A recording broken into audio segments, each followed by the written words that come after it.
Les Africains sont-ils la nouvelle chair à canon de l'armée russe? Pour en parler, 2 invités sur ce plateau. Nous sommes donc à la 2e partie. Et la question, c'était de savoir quelles sont les méthodes russes pour recruter. Vous l'avez dit, Yves, tout à l'heure, dans la première partie, vous avez évoqué les promesses. Alors, quels sont les salaires qu'on propose? Alors, les salaires varient. Les salaires varient en fonction de votre grade, en fonction de la considération qu'on vous accorde. Ça peut aller de 1 500 € à 2 000 €. Je ne sais pas à quoi ça correspond exactement en roubles. Voilà. Mais ce sont vraiment des salaires qui sont considérés comme alléchants en Afrique, quand on sait que nous sommes dans un contexte parfois de précarité. Donc ce sont des salaires qui sont alléchants. Mais ce qu'il faut dire, c'est que le mécanisme de recrutement est tout autant bien ficelé, parce que ce sont des jeunes qu'on envoie sur les réseaux sociaux pour faire bonne mine. C'est-à-dire qu'on voit des jeunes dans des véhicules mener un train de vie, mais vraiment un train de vie princier. Et ça attire énormément. Donc, ce sont des jeunes qui sont déjà en Russie, des jeunes Africains qui sont déjà en Russie. Oui, c'est ça. En fait, dans l'enquête qu'on a menée au Centre de Jeunes Afrique, on a découvert qu'en fait, que les vidéos qu'on avait consultées étaient des jeunes qui avaient été envoyés sur TikTok, sur Facebook, etc., pour montrer qu'en fait, en Russie, on vit bien. Voilà, on peut faire la fête, voilà, on peut être bien. Donc, ça fascine énormément au milieu donc d'une certaine jeunesse africaine. Ça, c'est ce que j'aimerais souligner par rapport au mécanisme de recrutement. Et en dehors de ça, il y a le travail des agents de renseignement sur le terrain, justement pour approcher des personnes au sein de l'armée, et à l'université. Et à l'université, oui, monsieur Sikadi. Ce que je voulais savoir, depuis un moment, ça s'appuie beaucoup, monsieur Yves Plumet. Votre documentaire, ça s'appuie uniquement sur la Russie. Est-ce que vous parlez également des tirailleurs de l'Ukraine? Le président ukrainien, comment il s'appelle encore?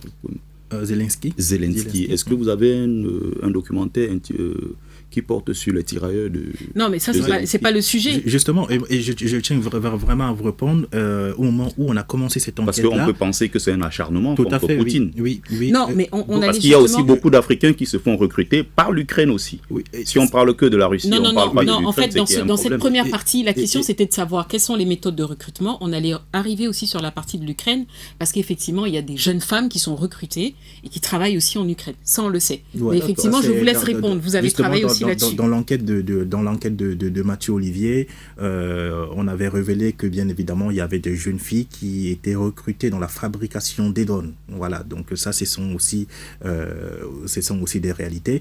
Et je disais que bien évidemment là nous sommes en train de mener des enquêtes pour voir bien évidemment quelle est la proportion des jeunes Africains qui sont recrutés dans l'armée ukrainienne. Bien évidemment que si on arrive à une conclusion que le nombre est aussi important et que l'impact est important, bien évidemment que ça donnera lieu à une enquête, au même type d'enquête. Mais pour revenir d'abord sur les méthodes de recrutement, alors Yves Plumet vient de dire que les réseaux sociaux sont utilisés pour fasciner ces jeunes et qui voient que le mode de vie, en tout cas en Russie, est assez intéressant. Est-ce que vous pouvez revenir sur comment est-ce qu'on recrute? C'est-à-dire que les promesses d'embauche, ça se passe comment? C'est une offre qui est publiée sur les réseaux sociaux, qui est publiée sur TikTok? Comment ça marche? Justement, c'est une entreprise parfois de chantage. Parce que si vous êtes étudiant et qu'on vous dit qu'on ne vous donnera plus des aides sociales si vous ne vous engagez pas dans l'armée et que votre condition va se dégrader, bien évidemment que certains vont... Donc ça, c'est pour les étudiants africains qui sont en Russie. Ça, c'est ça. Qui sont déjà en Russie. Voilà, donc pour ceux qui sont en Afrique, c'est un mécanisme de chantage tel que je décris dans l'enquête pour le cas de Alain. Oui. Soit vous partez en prison, soit vous signez le document. Un document que vous n'avez même pas lu. Parce que Alain n'a pas la formation académique de traduire un document écrit en russe. Donc lui, il a succombé. Soit c'est par des promesses financières alléchantes, comme on le décrivait tout à l'heure. Donc il y a plusieurs moyens. Donc c'est-à-dire il y a le chantage, il y a la menace parfois, il y a des promesses. Donc c'est un jeu de dupes. Donc tout ça.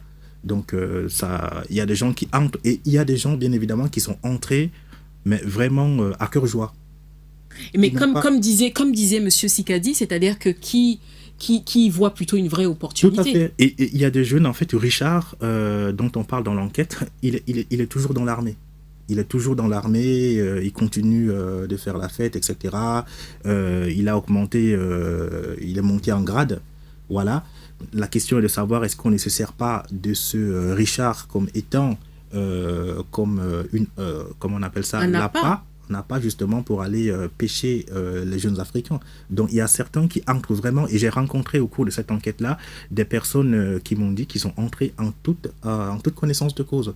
C'est-à-dire que c'était... et qui assumaient pleinement... Justement, que c'est leur gouvernement. D'ailleurs, j'ai vu le cas des Burkinabés qui me disaient que voilà, c'est un contrat avec le gouvernement et que c'est le gouvernement qui a demandé qu'ils aillent dans l'armée russe. C'était le cas avec la République centrafricaine, des Centrafricains que j'ai rencontrés qui me disaient que bien évidemment, ils étaient dans l'armée, et c'est avec des conventions entre l'État russe et l'État centrafricain, voilà, qu'ils ont choisi finalement bien évidemment d'intégrer l'armée russe. Donc il y a des gens qui sont forcés, il y a des gens qui sont victimes de chantage, il y a des gens qui sont victimes des promesses de dupes, et il y a des gens qui entrent à cœur, voilà, en toute âme et conscience. C'est triste, hein. Je voulais juste dire que c'est triste, parce qu'on aurait bien aimé que ces jeunes-là qui s'engagent plutôt s'engagent sur le sol africain dans des batailles qui nous concernent, nous. Parce que moi, un Camerounais qui pas mourir dans une guerre entre l'Ukraine et la Russie, c'est pas son continent, ce sont pas les mêmes réalités, c'est pas le même berceau civilisationnel. J'aurais souhaité que ce Camerounais-là peut-être meure parce qu'il combat Paul Biya qui est là depuis 43 ans. J'aurais souhaité que, je ne sais pas, au Tchad à côté, ou en Centrafrique, ou je ne sais pas dans quel autre pays africain, que ces jeunes-là meurent parce qu'ils ont porté les armes, n'est-ce pas, pour défendre peut-être l'intégrité du territoire, comme ça peut se faire, comme on a vu en Centrafrique, hein, à un moment où il fallait reprendre l'intégrité du territoire, on a vu dans d'autres pays. Oui, c'est malheureux de le dire, oui, on va peut-être mourir pour une cause, mais il faut bien que cette cause-là soit une cause noble et digne qui nous concerne directement. Il faut rappeler aussi qu'il y a certains Africains qui ont aussi de la sympathie pour la Russie. Oui, ça, bien sûr. Ça, parce que la Russie, contrairement aux autres pays d'Europe de l'Ouest, fascine.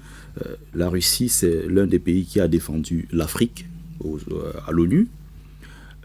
L'Afrique, la Russie, c'est ce pays-là qui a toujours été du côté des Africains, historiquement. C'est-à-dire que la Russie n'a pas de base militaire en Afrique. Hein. La Russie n'a pas imposé une langue en Afrique. La Russie n'a pas de franc CFA. La Russie a souvent financé, donné des armes aux États africains qui se défendaient pour se libérer justement. Et on se rappelle que l'une des plus grandes batailles qui avait abouti à la libération de l'Afrique du Sud, du Mozambique et des pays voisins, la bataille de Cuito Canavale, encore une fois, la Russie était présente pour soutenir les États africains qui luttaient pour leur indépendance. Est-ce que c'est une raison justement pour que cette jeunesse soit la nouvelle chair à canon de cette guerre qui n'est pas la sienne? Il aurait fallu que ces Africains meurent en se battant sur le continent africain pour nos intérêts à nous et non servir de chair à canon sur d'autres continents. Parce que ce qu'il a dit c'est assez révélateur, c'est pas naïf. C'est-à-dire qu'on prend des jeunes Africains qui sont sans formation et c'est eux qu'on envoie sur des territoires ennemis pour faire de la reconnaissance. C'est-à-dire que peu importe le piège, voilà, qu'on peut trouver là-bas, les premiers à subir, ce sont d'abord les Africains, et les soldats russes viennent derrière. Donc une chair à canon, évidemment que c'est le cas, mais bon, on aurait souhaité que ce soit une guerre menée sur le continent par des enfants qui luttent pour la libération de l'Afrique. Mais juste en guise de parenthèse, ce que je vais quand même rappeler par rapport au comportement de la Russie en Afrique, c'est un comportement qui est assez ambivalent. Ambivalent, pourquoi? Parce que on ne peut pas se dire vouloir libérer les Africains et être en même temps ceux qui soutiennent en France à travers des ingérences étrangères des partis politiques comme le Rassemblement national, etc.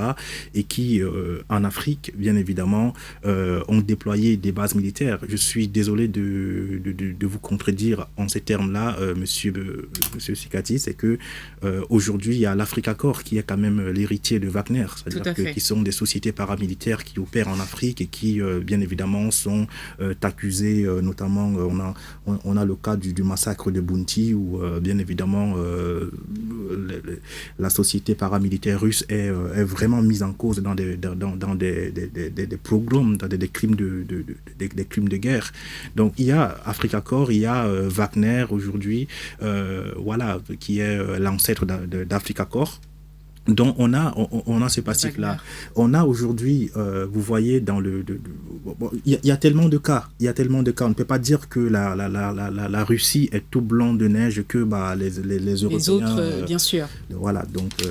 c'est bien cette petite mise au point. On va juste passer à la partie 3. Dans la partie 3, on abordera aussi les réactions des États africains, et puis on va continuer un peu à décrypter aussi les méthodes de la Russie sur le continent africain. On marque une deuxième pause et on revient juste après.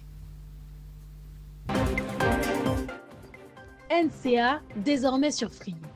Après son intégration au bouquet Canal+ Afrique, Canal 9 et Canal 573, NCA poursuit son développement et vient d'intégrer le célèbre bouquet Free TV, Canal 426. La chaîne panafricaine renforce ainsi son ancrage aussi bien en Afrique que hors d'Afrique. Le développement de NCA, c'est vous, nos téléspectateurs à travers le monde. NCA, la chaîne panafricaine de référence.